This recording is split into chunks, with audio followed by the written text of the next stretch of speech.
Hey, what's up? It's Comic95 the Savior, and for this video I will be giving you 25 tips for going to immigration in Japan.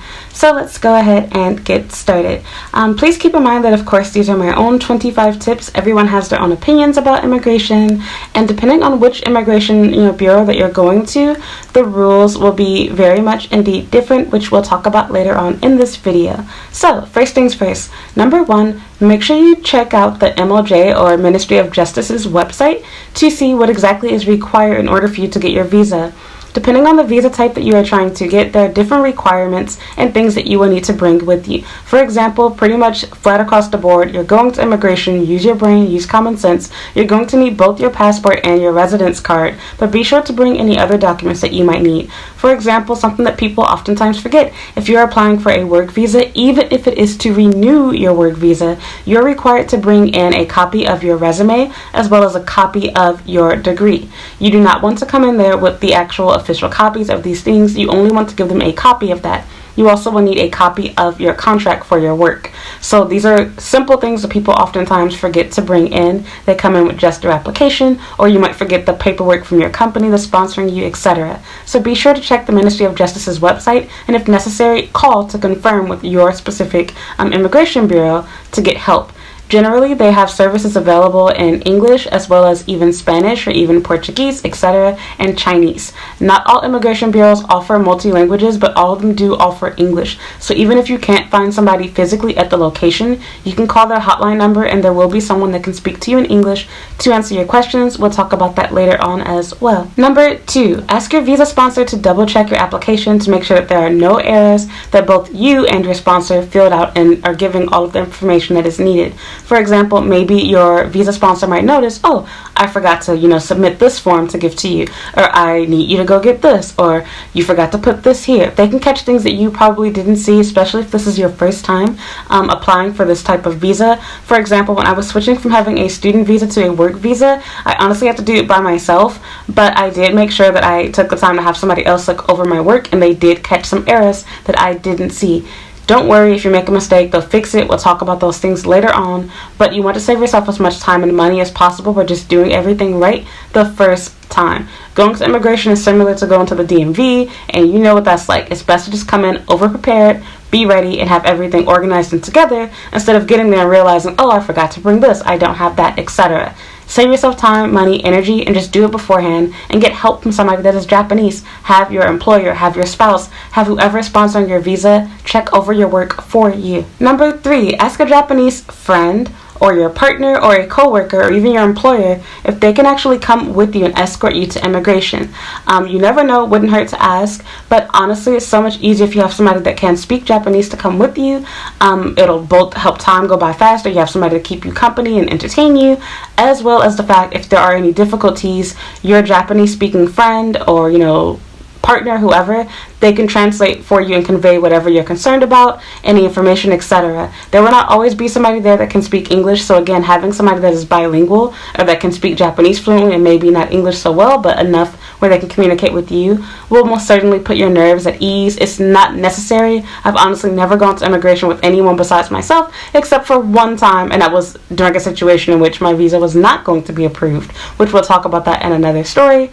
But yeah, that was a special case, and that person was not Japanese. It was a Korean guy that actually could speak Japanese and English fluently. So that's another story. We'll talk about that later. Number four, purchase anything that you need, make any copies that are necessary before you get to immigration. Yes, there is an office generally at most immigration offices. For example, both the Osaka and Tokyo office have a place inside where you can actually buy your revenue stamps if necessary, as well as a copier and a machine to take photos at. There's a kiosk there, so you don't have to leave the location. However, some locations, for example the one in Kobe, does not have this. So there are places nearby when this can get done, but honestly you'll save yourself a lot of time and money if you do it beforehand. Keep in mind when submitting your application, you're not required to submit the revenue stamps with it. That's for when you're picking it up. But it wouldn't hurt to buy this in advance as long as you can hold on to it in your wallet. You'll already be set when they send you the postcard telling you that it's ready. Number five, have the multilingual staff at the information or information desk, counter, whatever, check over your applications. Even if you already had your Japanese partner check over it, even if you've looked over it, I literally never go to immigration without going to that counter. Even if everything is perfectly together and organized, I always want to be sure and have an extra set of eyes to look over it. I just recently went to immigration. Even although I spent hours staying up checking over my stuff and fixing mistakes that my employer made, I still had some mistakes I needed to correct after I went to that counter. And they were super, super nice. They filled it out in kanji instead of my, romanji that I was using. It honestly saved me a lot of time. And obviously, possibly, it saved me, from having to make another trip to go back to immigration to fix mistakes that I made. So don't be afraid to use them. Remember, it's a free service. That doesn't cost anything to have someone check over your application. And remember, if you're going to the information desk, 99.9% of the time, there's going to be somebody there that can speak English, at least at a conversational level, if not at a native English level. So get the help that you need, go to the counter. Normally the person there can speak English, Chinese, and Japanese, so you are in luck if you happen to speak those languages. But if you go to a larger immigration bureau, for example, somewhere like Tokyo, the Shinagawa place, depending on the day and time that you go, they might have somebody there that can also speak Korean, as well as Spanish, Portuguese, etc. There's normally different workers there that have different language abilities. It depends on the day that you go, the time of year. People quit jobs, etc., just like anywhere else in the world. But you can always call in advance to see if there's someone there that can help you. The reality is, if you're watching my video and or if you're a foreigner living in Japan, you probably speak English well enough where somebody that is a native or native fluent speaker if they can speak English well enough, they can probably help you out just as much as somebody could in your native language. So don't be afraid if you don't speak English natively or if you don't speak Japanese fluently. You will get your application filled out and it'll be just fine, don't worry. Number 6, check the exact address for the Immigration Bureau, as well as check their business hours and see what's the closest exit to get to their location. For example, even although I live in Osaka, I really got thrown off finding the Immigration Bureau. The building did not look anything like how I expected it to, and even after I found the location, I couldn't figure out which exit I should go to actually get to the place. And then when I got there, it turned out after having gone there like 2-3 times, I learned, oh, there's a faster route, easier way to get to the Immigration Bureau. I was going the much longer route. I was adding like an extra 15 minutes or maybe 10-15 minutes to my walk, whereas I could have easily got there, it would have been more like a 3-minute walk from the train station. So always check out, the reviews for the place. Somebody might have some tips on how to get there faster. And of course, if you get there early, you have time to walk around, ask your friends, ask your employer. Maybe they know which exit you should take, and maybe they know the hours of operation. You want to make sure you know how much time you have to get everything resolved, as well as what time you need to take off in order to actually get your visa process, your work done at immigration. If you're like most people, you are a student and or you are working, thus you do not have an infinite amount of time in which you can go up to immigration. You need to take off time to do this. So you most certainly do not want to waste it. You want to make sure that you're going during hours in which they are actually open and that it's actually possible for you to get there.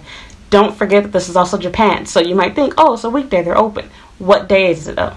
What day is it though? Is it a holiday? They might be closed, the hours might be shortened, etc. It might be busier. So keep all of this in mind. Number 7, either arrive 30 to 40 minutes before immigration opens or arrive 1 hour and 30 minutes before they close. I say this because this is the fastest way to get serviced. Honestly, I prefer to go in the morning. If you go about 30 minutes before they open, like how I do, about 30 to 20 minutes, there will be a long line, but you'll get served so much faster. I actually set a timer and I set a record just, this week. I went to immigration to renew my visa, and my visa got not approved, but my application was accepted. 32 minutes, you guys, 32 minutes. The previous time that I went, I thought I set a record because it took about 1 hour and 30 minutes. But this time, it didn't even take half of that. So yes, definitely go in the morning before they open. They will let you go inside and wait there, and it'll go by so much faster. Do not let the line intimidate you. It will go by super, super fast. I have no idea why they work more efficiently when they first open versus in the afternoon. The afternoon is a nightmare. If you go in the afternoon, you're going to be there for hours potentially, and it will be hard to find a seat. If you go right before they close, they want to go home on time. So they're going to try to serve you as fast as possible. But the one downside to going at the end of the day is that if you make a mistake, they're not going to call you back, correct it, or tell you until the day after, a week after, etc. Which means you're going to have to make a trip and go back and potentially waste your time and money, just like how you wasted theirs. Number 8, make copies of everything for your own personal records. I highly suggest that you make a copy of your visa application as well as, your degree, resume, etc. to keep for yourself so you know exactly what you gave to them. Remember, if you make a mistake and give them official copies, for example, an official copy of your, contract that you signed with your employer, because they need to have that too to know how much you're getting paid. Is this agreement legal between you and your employer? If you make any mistakes, they cannot give it back to you. They could, but they don't want to. It's just the way that it goes here. So with that said, anything you give to them, you need to be okay with never seeing it again. Because when you go back, you're not going back to pick up those things. You're just going to be going back to pick up your visa. And with that said, or really your residence card, because your visa's in your passport, but we call it a visa. With that being said, make sure that you have copies of everything for your own records so you can prove what you did or did not do, did or did not say, etc. So yeah. Number 9, bring a book, rechargeable battery, your phone, anything else you might need, a watch, a book, anything you need for entertainment to keep yourself busy. Depending on when you go and what time of day it is, especially if you are unlucky like most people and you need to take time off from work, your employer might be a jerk and only give you the afternoon off or only the morning off, etc. So you're probably going to be there longer and you probably won't be able to get there as soon as they open or right before they close. And with that said, you're going to need to do something for some length of time besides watch that TV that's 50 feet away that you can't see, can't hear, if it's even on. And with that said, you most certainly will want to have some form of entertainment, preferably something that does not require headphones. We'll talk about that later on because, of course, you want to be able to hear your number being called or your name being called. So, yeah, bring some sort of entertainment with you. Have a rechargeable battery. This is also important if you took the train to get there because depending on how you got to your location, it might also be necessary for you to, be able to keep track of when does the last bus come, when does the last train come, etc. You don't want to be stranded there. You want to know how to get back home. You don't want to end up lost and not have a phone and have no ability to translate and get help if you need it. Number 10, make sure that you grab a map. You can either get one online, your employer might actually offer one, and the reason why you want to have a map, or at least go to the information desk to ask where you should be, the last thing you want to do is spend an hour, 2 hours, 30 minutes waiting in the wrong line. There are different lines in immigration depending on what you want to have done. For example, there's one counter for re-entry permits. For example, if you are trying to renew your visa. There's another counter for picking up, your visa. There's different counters to go to based off of what your purpose is and going there. And if you wasted your time, too bad, oh well, especially if they happen to be closing. So yeah, you definitely want to make sure you know where you should be standing, where you need to go. Don't be afraid to ask for help. Don't be afraid to ask people in line. I know it seems really scary and intimidating, but again, you have to speak up. Speak up for yourself. Closed mouths don't get fed. You need something, you need help, you need information, ask for it. Don't be ashamed. Remember, you're in a group amongst other foreigners, and we'll talk about that later in this video. Number 11, make sure you eat and use the bathroom before you arrive to immigration. But if you absolutely must, there's generally a convenience store either inside of the immigration office or just outside of it, so you can easily pick up a green tea, get yourself a granola bar, so you have something to keep you, functioning while you're there. If you are going to be waiting for a long time, you have a little snack and a little bit to drink. You are not supposed to be eating and drinking inside of the office, but let's be real, we all do what we have to do, and if worse comes to worse, you are allowed to step outside of the office. You're not going to get fined or in trouble or have to start all over. As long as you have your number in hand, you're not wasting any time because you're basically just waiting for them to call your number. So don't worry. However, I don't recommend leaving out of the office or being gone for any length of time because they can call your number at any time, and the last thing you want is for your number to be called and for you to have not been there and for them to pass you over and go to somebody else, because that will be a headache and cause a lot of problems for you. Number 12, relax and talk slowly. Guys, you're not going to jail. This is immigration. This is not immigration police because you did something crazy, bad, illegal, etc. At least I hope that's not the reason why you're here. And with that said, you're here to simply ask for permission to either stay longer or to switch your visa, essentially the same situation. Speak slowly. It's okay. You do not need to speak Japanese to them. You can talk in English. Use simple Japanese words. You can stick to super simple stuff. Yes, no, okay. Even if you do speak Japanese fluently, like how I do myself, I am not a perfect Japanese speaker. I make mistakes. I get nervous. The whole time I was there at immigration, mind you, like I said, I've always gotten my visa by myself. The only words I had to use was daijoubu desu. Hi. Okay. That was it. Constantly saying it over and over and over again. Nobody's going to be drill sergeant you like, oh, you make a mistake here, we're going to kick you out of Japan. It doesn't work that way. Relax. Talk slowly. You're not impressing anybody by speaking to them in Japanese. It doesn't make a difference. There's no reward. There's no prize. Remember, you're around other foreigners. It doesn't make a difference. And if anything, they should feel ashamed and embarrassed for not knowing English, because knowing English here is a sign of class and having money, because it means that your parents could afford to put you in English-speaking school setting. You went to a good university, etc. Most people here have some English ability, especially if they're working at an immigration office. Even if they tell you that they can't speak English or they're not fluent in it, they normally understand English enough to be able to answer super simple, basic questions. Truth be told, anything that's really important, they have a translation device they'll use to talk to you, and you have one right in front of you, your phone. Use English. Don't be ashamed. Don't be afraid. Don't waste time trying to speak broken Japanese to them if you're not fluent in Japanese. It's okay if you want to speak Japanese, you want to practice. I honestly switched between the two. Do whatever works best for you. Again, there's no competition and no prize for saying, hey, I did it all in Japanese. Good for you. You want a cookie? Okay. Number 13. Remember that 90% of that immigration office, once again, is full of foreigners. Remember, these people are either foreigners or they're Japanese people associated with foreigners. They're married to one, they're friends with one, etc. They understand your culture, they understand your nerves, understand your problems. Relax. We're all family here. Even if some people might be a little rude, crazy, whatever, we're all here for the same purpose. We all love Japan. We all want to stay in Japan. We all want to live here. We're trying to work out our situations. And with that said, don't be ashamed or embarrassed for making mistakes.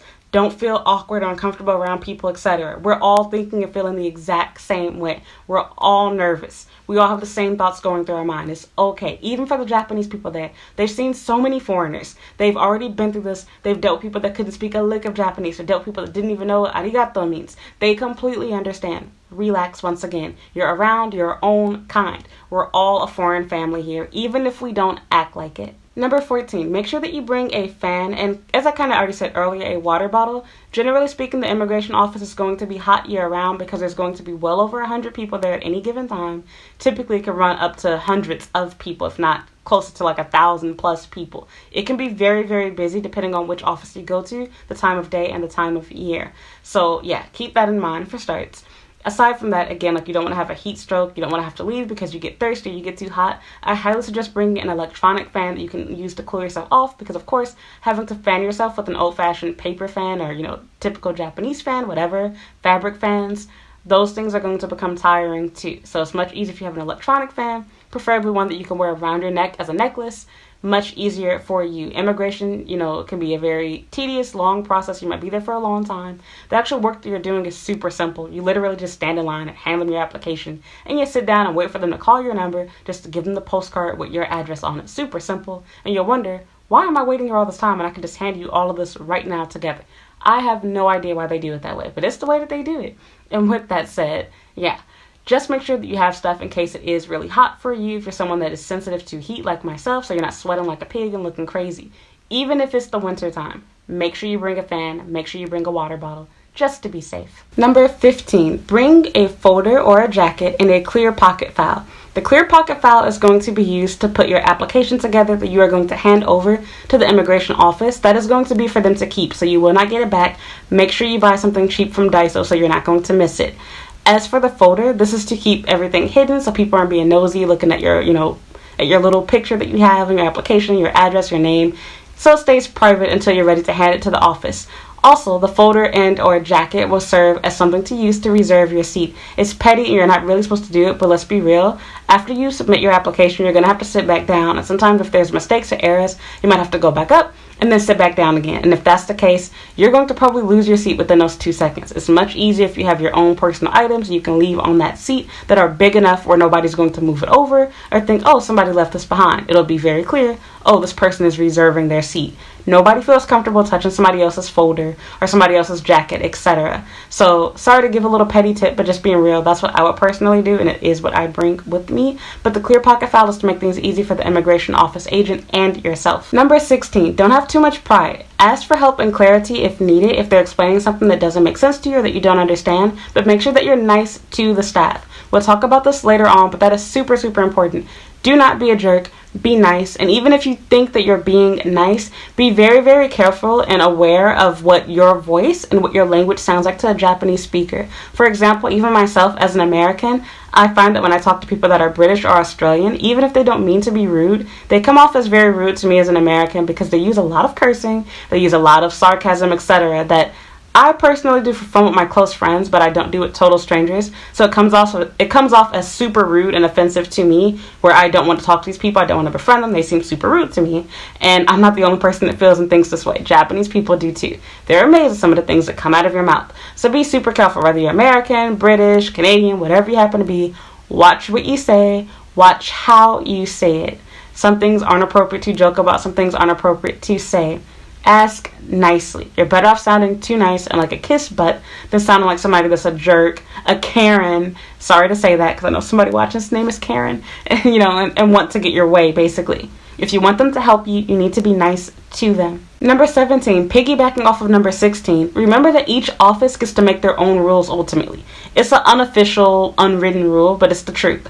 For example, one office might approve your application, whereas another one will say, oh, this application looks fishy, we're not going to approve it.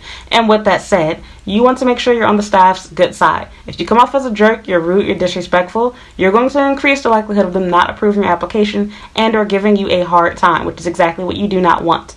It's so much better to be nice, kind, patient, and try to persuade and manipulate them by being a nice, good gaijin than being a jerk, seeming entitled. Even if you are in the right, you want to act like you're trying to win them over, be favorable amongst them, get favor from them, whatever. It's not fair. It's not right. I totally agree.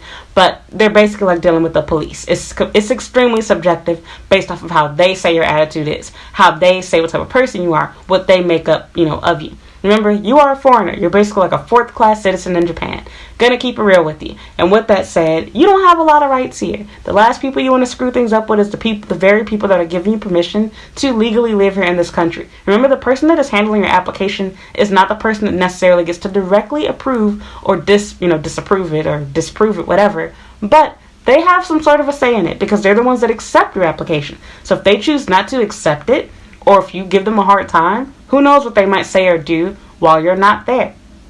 When your spouse visa doesn't get approved, or when whatever happens doesn't work out for you, now you know why.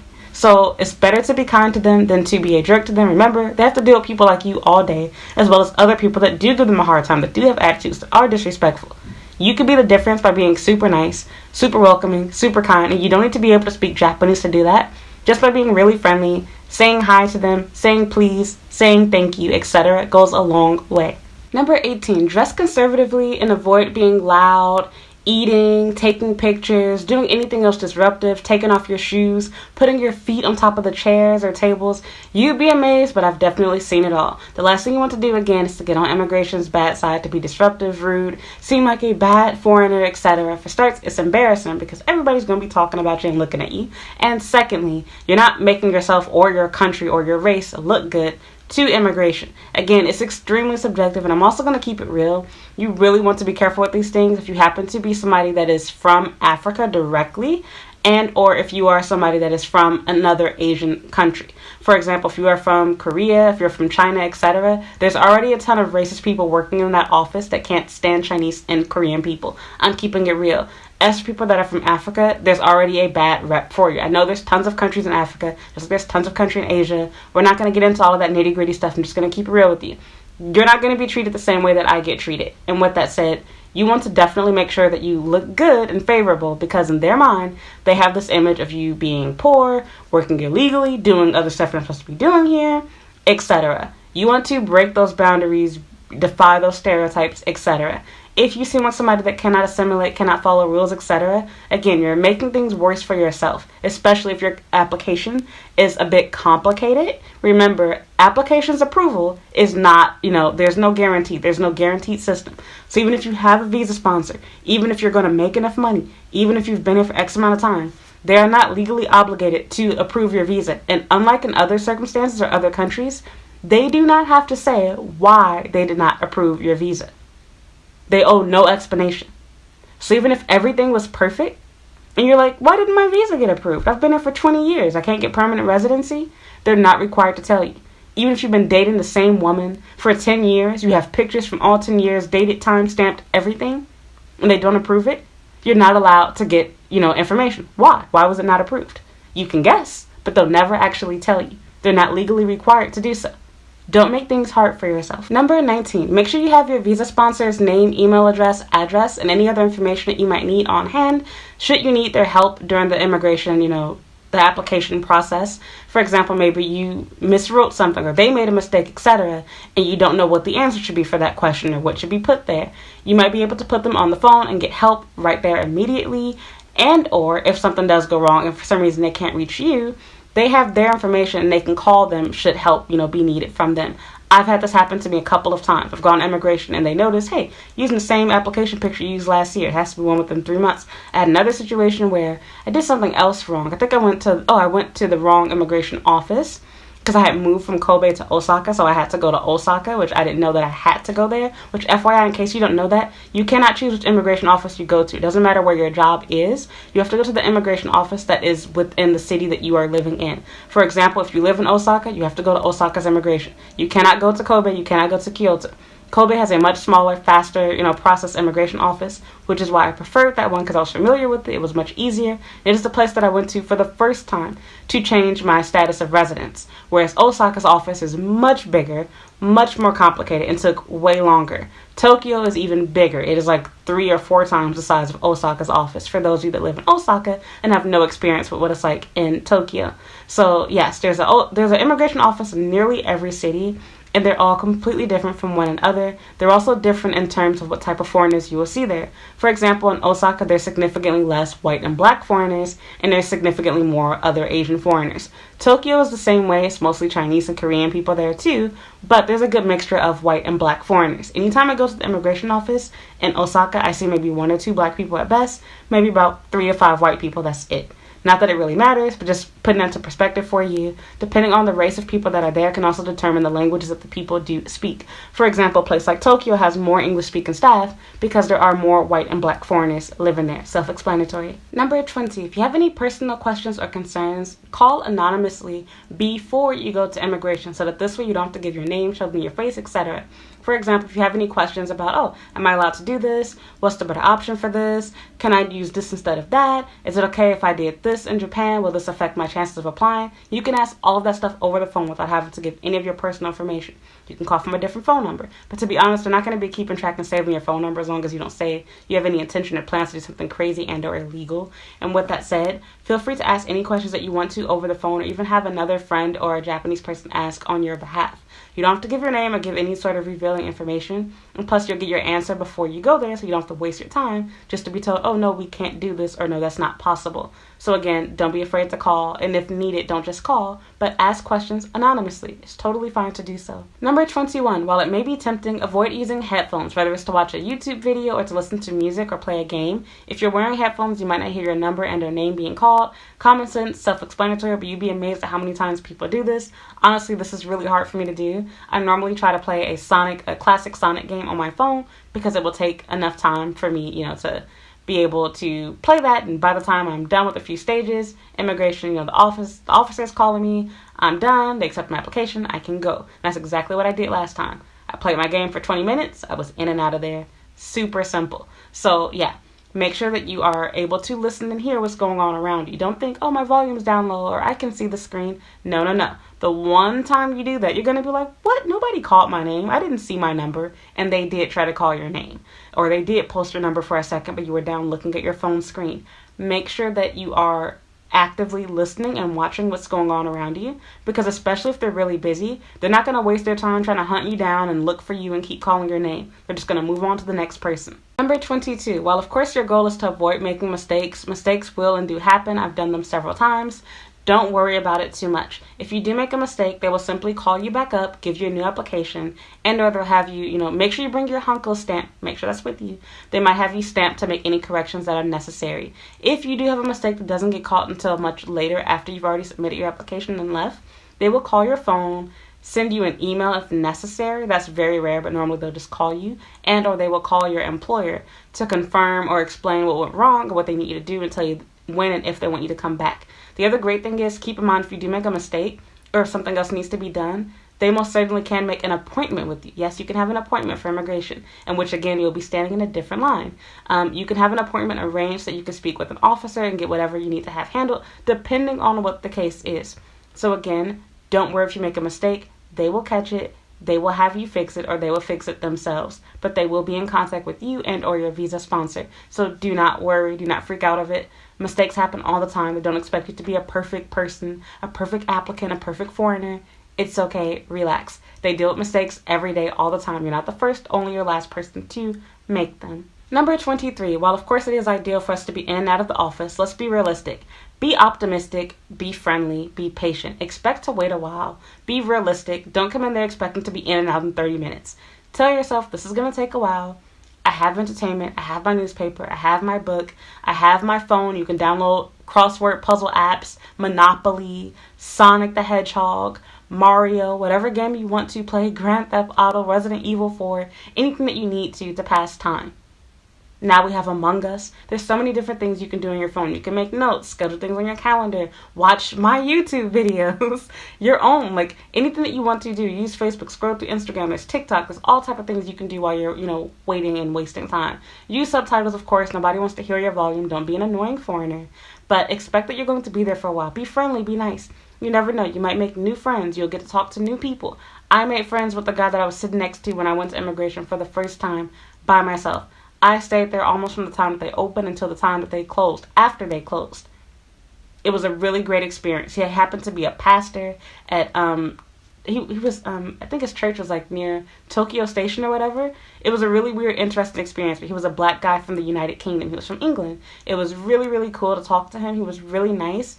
And yeah, I was glad that I was optimistic, that I was friendly, and that I actually spoke to him and I didn't have my guard up. So be the same way. Be optimistic and expect to wait a while. Don't be a Debbie Downer. Be positive. Assume that your application is going to get approved. Assume that the, situation will go well. Do not think negatively. And should something go wrong, relax. It's not going to be the end of the world. You made a mistake. They're not going to be like, oh my God, you filled this in wrong, bad foreigner, and kick you out of the country. Relax. It's honestly not that bad or that scary. It feels scary at first, but when you think about it, they're just as scared, worried, frustrated as you are. Everyone else around you is thinking the same thing. Again, it's not a big deal. Number 24. If you are applying for permanent residency or a spouse visa, it is very important that you have everything labeled, dated, organized, and if possible, even putting down the time to give your application the best, chance of being approved. You really want to make sure you've done your research in advance, that you have everything organized and together, because the last thing that you want is to submit your application, be missing a ton of stuff, not have enough information on it, etc. It's better to be overly organized than to be under-organized and unprepared. So again, make sure you ask questions, look at immigration's website, ask your friends and family, other people that have already applied and got approved for these visas, ask your employer. Make sure you ask for help. Don't be afraid to do so. But again, make sure that you are actually organized and you're not just throwing together a sloppy application, because it will get rejected. And last but not least, number 25, hire an immigration lawyer. Do it. If you're applying for permanent residency and or a spouse visa, that should be an automatic. The reason being is, while yes, you can do this on your own like most people do, it's so much easier if you have an immigration lawyer. Because their job is to get your get your visa approved. Because if they do, you owe them more money. If they don't, either it's going to be free or you don't owe them any more money. Their goal is to make money and profit. Plus, they're going to be bilingual. They can speak at least Japanese and English, if not Japanese, English, Chinese, Korean, whatever else. They can help you so much better than any other foreigner, any other person, because they've dealt with this over and over and over again. They've worked closely with immigration, closely with other foreigners, possibly even from your own country. Go to them for your help and advice. Have them put your application together for you. It will save you a lot of time and a lot of money in the long run, because if your application does get rejected, you're not allowed to apply again for at least a few months, if not 6 months to a year, depending on the type of visa. The rules constantly change, and it's their job to keep up with it. So if you let them do the hard work for you, save yourself a lot of time and a lot of money. It's so much easier to just throw your stuff to your lawyer and let them organize it for you. Let them, ask the questions to you that are necessary, and have them, even bring it up to immigration on your behalf, come with you, support you, etc. Anything they need to do.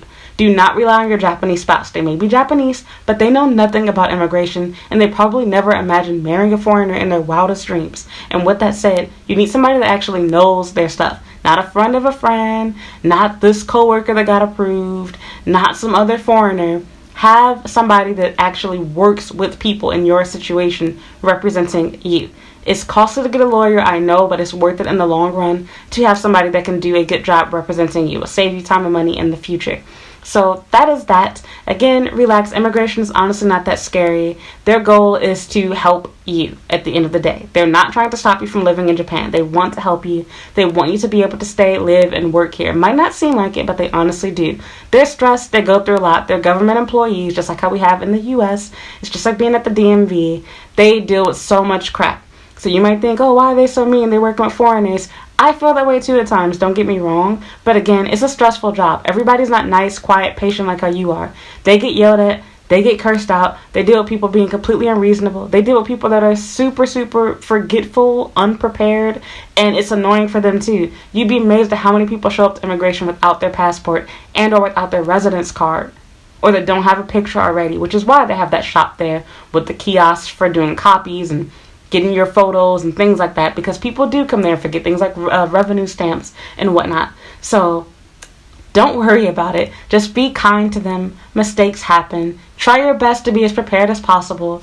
Get help and ask for help when needed and or necessary. If you have any questions, feel free to leave a comment down below, and maybe I or someone else can help give their 2 cents on what they think is the best way to go about doing something. But keep in mind that each office and each immigration officer is completely different, and the receptionist too.